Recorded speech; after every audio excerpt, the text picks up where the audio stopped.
নমস্কার বন্ধুরা, আজ আপনাদের সামনে একটা নতুন ভিডিও নিয়ে এসেছি।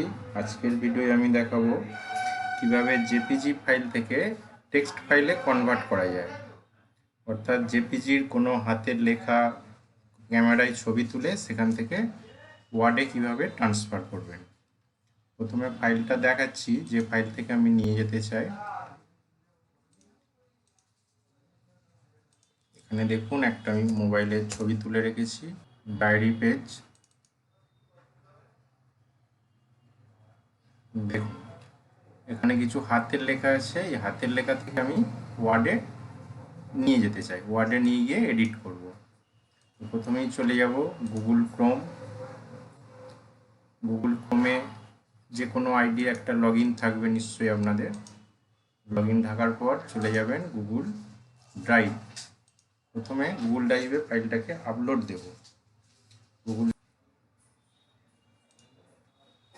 এবার ফাইলটার উপর right click, open with Google ডক্সে ওপেন করব।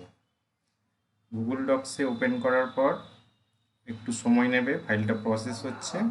কনভার্ট টু টেক্সটে উপরে জেপিজিটা রইল, স্ক্রল করে নিচে চলে আসুন। যে ডায়েরির পেজ ছিল তো দেখুন, ডায়েরির পেজ, ডায়েরির নাম্বার এগুলোকেও কনভার্ট করে নিয়েছি, কিন্তু এগুলো আমার লাগবে না।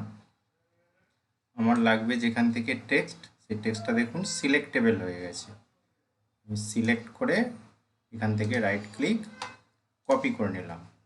এবার সিম্পলি ওয়ার্ড খুললাম, ওয়ার্ডে পেস্ট। দেখুন ওখানকার যে লেখাগুলো বেশিরভাগ এখানে কনভার্ট হয়ে চলে এসেছে। এবার এখান থেকে আপনাকে একটু এডিট করে নিতে হবে, কেননা হাতের লেখা হয়তো যেখানে বুঝতে পারিনি সেগুলো ওয়ার্ডগুলো ম্যাচ করেনি ওদের সাথে। এখান থেকে একটু এডিট করে আমরা সহজেই জেপিজি থেকে একটা ওয়ার্ডের ফাইলে কনভার্ট করতে পারি।